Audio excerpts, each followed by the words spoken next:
Master minds commerce చదవాలనుకునే 10th inter విద్యార్థుల తొలి ఎంపిక. సార్ చాలా మంది లా కోర్సుల పైన సరైన అవగాహన ఉండదు సార్. కానీ లాయర్ అవ్వాలో జడ్జి అవ్వాలో అనుకుంటారు.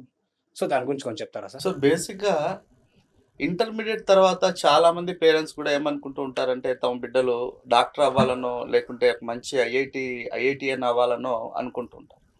చాలామంది ఆఫ్టర్ ఇంటర్మీడియేట్ లాసెట్ అనే ఒక ఎంట్రన్స్ ఎగ్జామ్ ఉంటుంది. లేదా అది కాకుంటే క్లాట్ అనే ఒక ఎంట్రన్స్ ఎగ్జామ్ ఉంటుంది. దీంట్లో మన అబ్బాయిని కానీ అమ్మాయిని కానీ జాయిన్ చేసినట్లయితే అమ్మాయిలు మంచి లాయర్స్ అవుతారు అనేటువంటి ఆ బేసిక్ నాలెడ్జ్, ఆ అవేర్నెస్ చాలా తక్కువ ఉంటుందండి పేరెంట్స్కు. ఎంతసేపు ఆఫ్టర్ 10th వాళ్ళు ఏం చూస్తారంటే బైపీసీ, ఎంపీసీ. ఈ బైపీసీ, ఎంపీసీ తర్వాత బైపీసీ స్టూడెంట్స్ అయితే మా అబ్బాయి డాక్టర్ అవ్వాలనుకుంటారు. అదే ఎంపీసీ స్టూడెంట్స్ అయితే ఇంజనీర్ అవ్వాలి అనుకుంటారు. కానీ ఇంటర్మీడియట్ కంప్లీట్ అయిన తర్వాత every year both AP and Telangana స్టేట్స్లో లాసెట్ అనేటువంటి ఒక ఎంట్రన్స్ నోటిఫికేషన్ రిలీజ్ అవుతుంది. ఈ ఎంట్రన్స్ నోటిఫికేషన్ మనం అప్లై చేసుకొని దాంట్లో అపియర్ అయ్యి ఒక మంచి ర్యాంక్ వచ్చినట్లయితే మంచి యూనివర్సిటీస్లోను, అలాగే ఒక మంచి రెప్యూటెడ్ కాలేజెస్లోనూ మనకు సీట్ వస్తుంది. సో ఇది ఇంటర్మీడియట్ అయిపోయినటువంటి విద్యార్థులకు డిగ్రీతో పాటుగా ఎల్ఎల్బి కూడా చేయొచ్చు. దాన్ని ఏమంటారంటే 5 years డిగ్రీ కోర్స్ అంటారు. ఇందులో మనం ఎల్ఎల్బితో పాటుగా మన గ్రాడ్యుయేషన్ అంటే బిఏ ఎల్ఎల్బి కావచ్చు, బిఎస్సి ఎల్ఎల్బి కావచ్చు, బీబీఏ ఎల్ఎల్బి కావచ్చు, ఇలా మన గ్రాడ్యుయేషన్తో పాటు ఎల్ఎల్బి కూడా కంప్లీట్ అయిపోతుంది. సో ఈ ఎల్ఎల్బి కంప్లీట్ చేసుకున్నటువంటి విద్యార్థులు లేదా ఇంటర్మీడియట్ తర్వాత క్లాట్ అనేటువంటి ఒక ఎగ్జామ్ ఉంటుంది, కామన్ లా అడ్మిషన్ టెస్ట్ అని. ఈ ఎంట్రన్స్ టెస్ట్ రాసినట్లయితే నేషనల్ యూనివర్సిటీస్లో అండి దాదాపుగా మనకు ఒక 27 లా నేషనల్ యూనివర్సిటీస్ ఉంటాయి. ఫర్ ఎగ్జాంపుల్ మనం హైదరాబాద్లో చూస్తే నల్సార్ యూనివర్సిటీ, ఇట్లా గోవాలోను, బెంగళూరులోను, చెన్నైలోను, కోల్కతాలోను, ఇలా డిఫరెంట్ స్టేట్స్లో మనకు ఈ నేషనల్ లా యూనివర్సిటీస్ అన్నవి ఉన్నాయి. ఈ నేషనల్ లా యూనివర్సిటీస్ అన్నీ కలిపి ఒక ఎగ్జామ్ కండక్ట్ చేస్తుంది, అదే క్లాట్. ఈ క్లాట్ ద్వారా కూడా ఇంటర్మీడియట్ విద్యార్థులు క్లాట్ ఎగ్జామ్ రాసి సెలెక్ట్ అయినట్లయితే వాళ్ళకు కూడా డిగ్రీతో పాటుగా వీళ్ళకు ఎల్ఎల్బి కోర్సు కూడా కంప్లీట్ చేసేసుకుంటారు వితిన్ 5 years. సో ఇలా 5 years కంప్లీట్ చేసుకున్నటువంటి ఈ విద్యార్థులు ఎల్ఎల్బి అయిపోయిన తర్వాత వీళ్ళు జూనియర్ సివిల్ జడ్జ్ అనేటువంటి ఒక గవర్నమెంట్ సెక్టార్ వైపు అంటే జ్యుడిషియల్ సర్వీస్ వైపు వెళ్ళచ్చు. లేదా ఎంఎన్సీలలో ప్రతి ఎంఎన్సీ ఎవ్రీ మల్టీనేషనల్ కంపెనీలో కూడా లీగల్ అడ్వైజర్ అనేటువంటి ఒక పోస్ట్ ఉంటుందండి. అందులో ప్రైవేట్ సెక్టార్ అయితే అలా వెళ్ళచ్చు, మరియు పబ్లిక్ సెక్టార్ యూనిట్స్లో కూడా ప్రతి దాంట్లో పిఎస్యూస్లో ప్రతి దాంట్లో కూడా లీగల్ అడ్వైజర్ ఉంటుంది, అలాగైనా వెళ్ళొచ్చు. లేదా నెట్ అనేటువంటి ఎగ్జామ్ రాసి ఎల్ఎల్బి తర్వాత ఎల్ఎల్ఎం కంప్లీట్ చేసుకొని నెట్ అనేటువంటి ఎగ్జామ్ రాసి వీళ్ళు అసిస్టెంట్ ప్రొఫెసర్స్గా కూడా వెళ్ళొచ్చు. ఇంత ప్రొఫెషనల్గా ఇంత గ్రోత్ ఉంటుందండి ఈ ఎల్ఎల్బి చేయడం వల్ల. కానీ చాలామంది పేరెంట్స్కు ఇంటర్మీడియట్ తర్వాత వాళ్ళ దృష్టిలో ఉన్న ఒకే ఒకటి ఏంటంటే నీటా, ఐఐటీనా.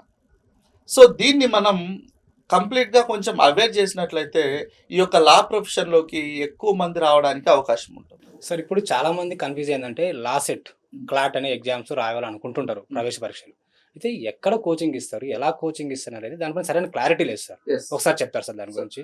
దీనికి కోచింగ్ ఇవ్వడానికి కొన్ని ఇన్స్టిట్యూట్స్ ఉన్నాయి కానీ అంత పర్ఫెక్ట్గా ప్రొవైడ్ చేయడం లేదండి. అందువల్ల ఏంటంటే దీని గురించి పెద్దగా అవగాహన లేదు.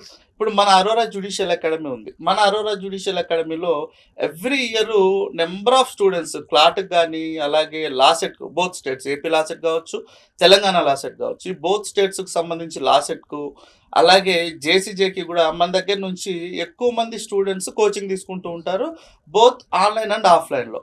కానీ ఏంటంటే ఎక్కువ బేసిక్గా దీని మీద పిల్లలకు ఫస్ట్ ఆఫ్ ఆల్ పేరెంట్స్కే కొంచెం అవేర్నెస్ తక్కువ. అందులోనూ పిల్లలు కూడా ఏంటంటే దీని మీద కొంచెం ఫోకస్ చేయరు, ఇది కొంచెం అవుట్ ఫోకస్గా ఉంటుంది. కానీ one of the best profession and self employment ఉంటుంది, ప్రైవేట్ సెక్టార్లో మంచి గ్రోత్ ఉంటుంది, గవర్నమెంట్ సెక్టార్ జ్యుడిషియల్ సర్వీసెస్ వైపు వెళ్ళొచ్చు. ఇవేవి కాదు అనుకుంటే ఓన్గా ప్రాక్టీస్ కూడా పెట్టుకోవచ్చు. సార్ ఇందా మీరు జూనియర్ సివిల్ జడ్జ్ అన్నారు కదా, ఈ మధ్య పేపర్లో కూడా మా అమ్మాయి జూనియర్ సివిల్ జడ్జ్ అని వస్తుంటాయి, చాలా పేపర్లు వస్తుంటాయి. సో దీని సెలక్షన్ ప్రాసెస్ ఎలా ఉంటుంది సార్? అంటే దీని అర్హతలు ఎలాంటి? దీనికి ఎల్ఎల్బి కంప్లీట్ చేసినటువంటి అందరూ స్టూడెంట్స్ కూడా జేసీజీ రాయడానికి ఎలిజిబుల్ అండి. జేసీజీ అంటే జూనియర్ సివిల్ జడ్జ్ అంటాం. మనం జ్యుడిషియరీ సర్వీస్లోకి ఎంటర్ అవ్వడానికి ఫస్ట్ స్టెప్ అన్నమాట. సో మనం ఈ జేసీజీ రాయడానికి ఎల్ఎల్బి క్వాలిఫికేషన్ ఉండి 3 years జూనియర్ అడ్వకేట్గా ప్రాక్టీస్ చేసిన అనుభవం ఉండాలి. వీళ్ళు ఎవ్రీ ఇయర్, దాదాపుగా ఎవ్రీ ఇయర్ కాకుండా ఎవ్రీ 2 yearsకి ఒకసారి ఏపీలోను అలాగే తెలంగాణలోను జూనియర్ సివిల్ జడ్జికి సంబంధించినటువంటి నోటిఫికేషన్స్ రిలీజ్ అవుతూ ఉంటాయి. ఈ జూనియర్ సివిల్ జడ్జ్ అనేది మొత్తం 3 types ఎగ్జామ్ అండి. ఫస్ట్ ప్రిలిమినరీ ఎగ్జామినేషన్ ఉంటుంది, 100 marks ఉంటుంది. ఇదంతా కూడా ఎంసీక్యూస్ అన్నమాట, అంటే మల్టిపుల్ చాయిస్ క్వశ్చన్స్. ఈ ప్రిలిమ్స్ క్వాలిఫై అయిన తర్వాత మెయిన్స్ ఉంటుంది. మెయిన్స్లో 3 papers ఉంటాయి. Civil acts, criminal acts, English qualifying paper అనేసి 3 పేపర్లు ఉంటాయి. ఈ 3 పేపర్లలో మనం సరైనటువంటి మార్కులు మనం తెచ్చుకొని, మెరిట్ మార్కులు తెచ్చుకొని మెరిట్లో ఉన్నట్టయితే ఇంటర్వ్యూకు సెలెక్ట్ అవుతాం.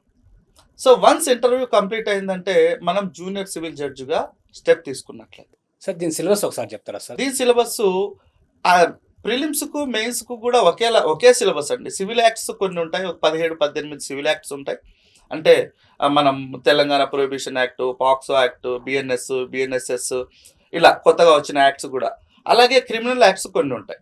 ఇవే మనకు ఇందాక మనం చెప్పినట్టు ప్రిలిమ్స్లో అయితే ఎంసీక్యూస్ ఉంటాయి. అదే సిలబస్ మెయిన్స్లోకి వచ్చినట్లయితే డెస్క్రిప్టివ్ ఉంటుంది. ప్రిలిమ్స్లో మనం ఒక క్వశ్చన్ ఉంటుంది, 4 ఆప్షన్స్ ఉంటాయి, మనం దాన్ని రైట్ ఆన్సర్ బబుల్ చేయాలి. అదే డిస్క్రిప్టివ్ మెయిన్స్లోకి వచ్చినట్లయితే ఒక క్వశ్చన్ ఇస్తారు, దానికి సంబంధించిన ఒక ల్యాండ్ మార్క్ జడ్జ్మెంట్ గురించి మనం అక్కడ డిస్కస్ చేయాలి.